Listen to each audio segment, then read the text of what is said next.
Assalamualaikum warahmatullahi wabarakatuh. Selamat pagi yang terhormat Ibu Haji Irma dan Bapak Rosa.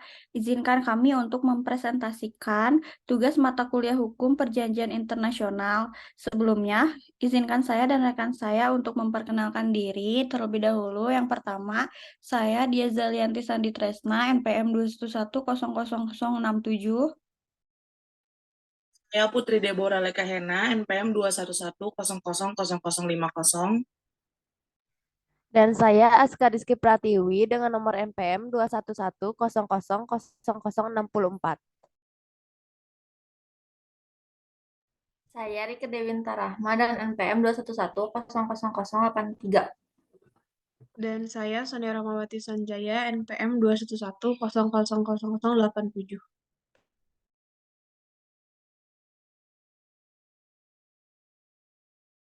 Dimulai dari materi yang pertama, yaitu klasifikasi dari perjanjian internasional. Makna dari perjanjian internasional itu dibagi menjadi dua, yaitu menurut para ahli dan juga menurut klasifikasinya. Perjanjian internasional berdasarkan jumlah yang artinya bilateral multilateral. Nah, di perjanjian bilateral itu artinya perjanjian yang hanya dilakukan oleh kerjasama antara dua negara. Lalu multilateral artinya kerjasama yang dilakukan oleh suatu negara atau oleh banyak negara. Lalu berdasarkan strukturnya ada lawmaking yang artinya perjanjian yang mengandung kaidah hukum yang berlaku bagi semua bangsa di dunia. Sedangkan kontrak yang artinya perjanjian yang hanya menimbulkan hak-hak dan kewajiban bagi para pihak yang mengadakan perjanjian saja. Lalu ada menurut objeknya, ada politik dan juga ekonomi. Lalu berdasarkan cara berlakunya ada self-executing atau berlaku dengan sendirinya, lalu ada non-self-executing atau tidak berlaku dengan sendirinya. Lalu ada instrumen secara tertulis. Perjanjian yang secara tertulis itu dituangkan dalam instrumen-instrumen pembentuk perjanjian yang tertulis dalam formal. Contohnya seperti Deklarasi Juanda 1967. Lalu perjanjian internasional yang berlakunya secara lisan, instrumen lisan yang artinya setiap perjanjian internasional yang diekspresikan melalui instrumen-instrumen tidak tertulis. Contohnya seperti The London Agreement tahun 1946. Lalu ada deklarasi unilateral atau deklarasi sepihak seperti deklarasi pada 17 Agustus 1945. Lalu ada persetujuan diam yang artinya perjanjian ini dibuat secara tidak tegas, artinya adanya perjanjian tersebut dapat diketahui hanya melalui penyimpulan suatu tingkah laku baik aktif maupun pasif dari suatu negara atau subjek hukum internasional lainnya. Lalu yang selanjutnya ada dari subjek banyak negara, berarti perjanjian yang dilakukan oleh banyak negara yang merupakan sumber internasional. Lalu ada perjanjian internasional antara negara subjek negara hukum lainnya. Lalu ada perjanjian antar sama subjek hukum internasional. Lalu berdasarkan isinya ada berdasarkan politik, ekonomi, hukum, batas wilayah, dan kesehatan. Lalu berdasarkan prosesnya ada yang bersifat penting dan juga sederhana. Penting yang artinya melalui proses perundingan, penandatanganan, dan ratifikasi. Sedangkan sederhana yaitu melalui perundingan dan penandatanganan. Lalu yang terakhir berdasarkan fungsinya yaitu lawmaking treaties yang artinya seperti Konvensi Wina tahun 1966 tentang hubungan diplomatik. Lalu treaty kontrak itu perjanjian seperti perjanjian Republik Indonesia dengan Jepang tentang lingkungan hidup Indonesia. Selanjutnya, definisi perjanjian internasional menurut Muhtar Kusumatmaja menyatakan perjanjian internasional adalah perjanjian yang diadakan antar bangsa yang bertujuan untuk menciptakan akibat hukum tertentu.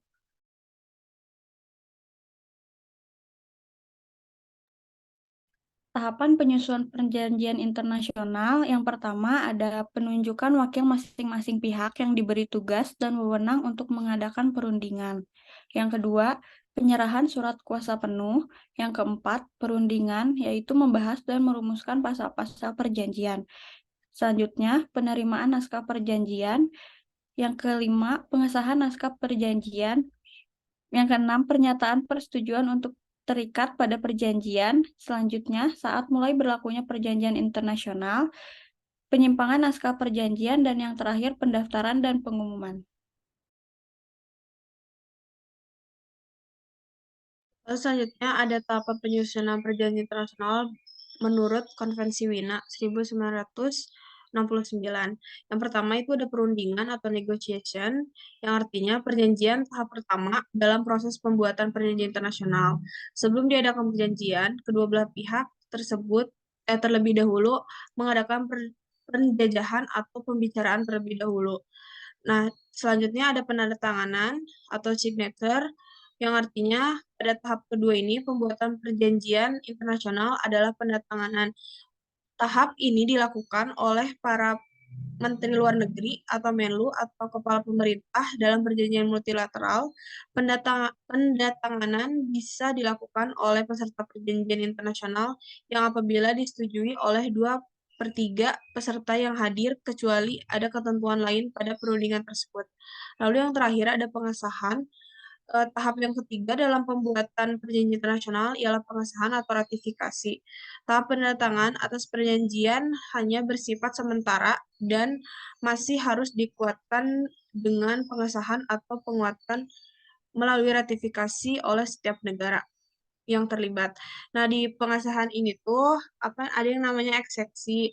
Nah, ekseksi itu apabila ada pihak lain yang ingin mengikuti atau ikut meratifikasi tapi tidak ikut mendatangani.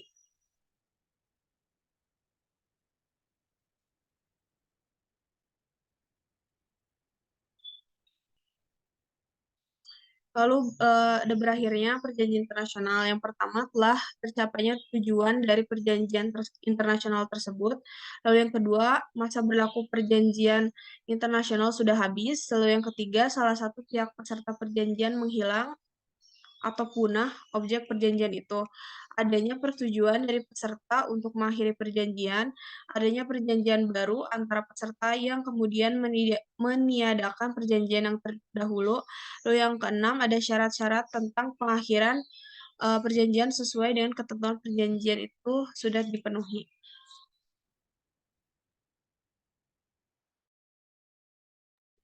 Selanjutnya, berdasarkan Konvensi Wina tahun 1969, suatu perjanjian internasional dapat batal, antara lain, yang pertama, negara peserta melanggar ketentuan-ketentuan hukum nasionalnya. Yang kedua, adanya unsur kesalahan pada saat perjanjian dibuat.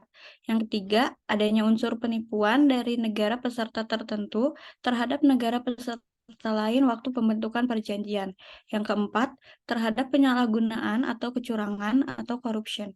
Yang kelima, adanya unsur paksaan terhadap wakil suatu negara peserta. Yang terakhir, bertentangan dengan suatu kaidah dasar hukum internasional umum.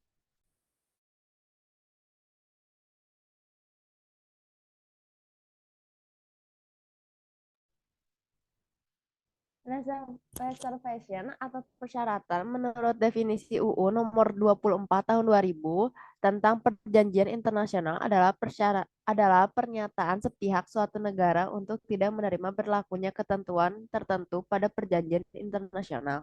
Dalam rumusan yang dibuat ketika menandatangani, menerima, menyetujui, atau mengesahkan suatu perjanjian internasional yang bersifat multilateral. Umumnya, reservation diajukan suatu negara jika ada bagian dari perjanjian internasional yang mereka tanda tangani dinilai memberatkan.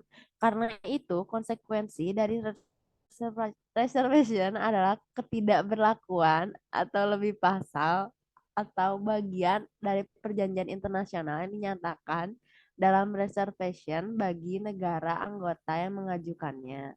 Sebagai contoh, Indonesia menyatakan reservation terhadap pasal 30 ayat 1 Convention Against torture, and other cruel, inhuman, or degrading treatment or punishment.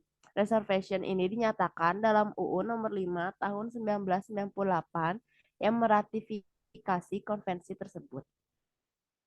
Selanjutnya, ketentuan mengenai reservasi dalam Konvensi Wina 1969. Ketentuan mengenai persyaratan ini secara terperinci diatur dalam pasal 19 sampai pasal 23. Pasal-pasal tersebut pada pokoknya menentukan bahwa larangan atau pembatasan terhadap persyaratan atau perumusan syarat-syarat khusus untuk mengatur penerimaannya harus diatur oleh ketentuan-ketentuan yang dimuatkan dalam perjanjian yang bersangkutan. Dalam Konvensi Wina 1969 terdapat pembatasan-pembatasan tertentu terhadap hak suatu negara untuk mengajukan pensyaratan. Pembatasan tersebut terdapat pada pasal 19 yang menyatakan bahwa setiap negara berhak untuk mengajukan persyaratan kecuali yang pertama perjanjian melarangnya atau ada ketentuan pasal-pasal dalam perjanjian yang bersangkutan yang melanggar negara-negara peserta untuk mengajukan persyaratan. Yang kedua, perjanjian menentukan bahwa hanya persyaratan yang khusus yang diperkenankan. Yang ketiga, persyaratan tidak sesuai dengan tujuan dan maksud perjanjian.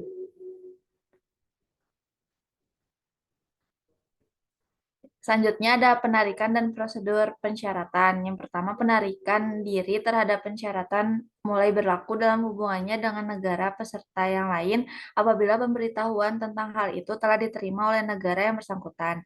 Penarikan keberatan atau penolakan terhadap pensyaratan mulai berlaku apabila pemberitahuan tentang hal itu telah diterima oleh negara yang mengajukan persyaratan. Yang kedua ada prosedur mengenai pensyaratan diatur dalam pasal 23 Konvensi Wina 1969.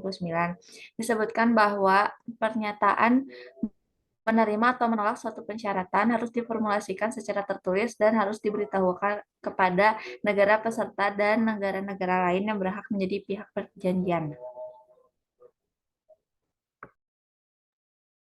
Selanjutnya, Fakta San Servanda dalam perjanjian internasional.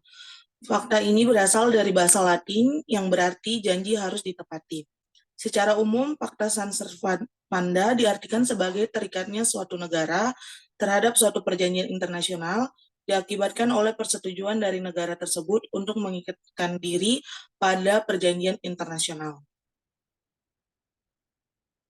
Pada dasarnya, asas ini berkaitan dengan kontrak atau perjanjian yang dilakukan di antara para individu yang mengandung makna bahwa yang pertama, perjanjian merupakan undang-undang bagi para pihak yang membuatnya dan yang kedua, mengisyaratkan bahwa pengingkaran terhadap kewajiban yang ada pada perjanjian merupakan tindakan melanggar janji atau wan prestasi. Aktualisasi pelaksanaan asas itikat baik dari suatu janji. Yang pertama, para pihak harus melaksanakan ketentuan perjanjian sesuai dengan isi, jiwa, maksud, dan tujuan perjanjian itu sendiri. Yang kedua, menghormati hak-hak dan kewajiban-kewajiban dari masing-masing pihak maupun pihak ketiga yang mungkin diberikan hak dan atau dibebani kewajiban kalau ada. Dan yang ketiga, tidak melakukan tindakan-tindakan yang dapat menghambat usaha-usaha mencapai maksud dan tujuan perjanjian itu sendiri, baik sebelum perjanjian itu mulai berlaku maupun setelah perjanjian itu mulai berlaku. Prinsip dari pasal 26, every treaty enforced in bidding upon the parties to it and must to be performed by them in good faith, menetapkan tentang asas Fakta San Servanda sebagai dasar pelaksanaan suatu perjanjian internasional, bahwa suatu perjanjian internasional berlaku dan memiliki kekuatan hukum dan harus dilaksanakan dengan good faith.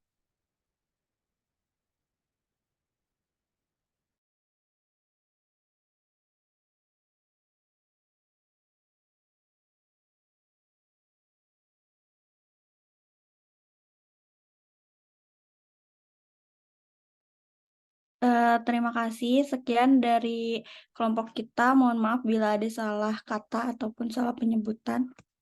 Wassalamualaikum warahmatullahi wabarakatuh.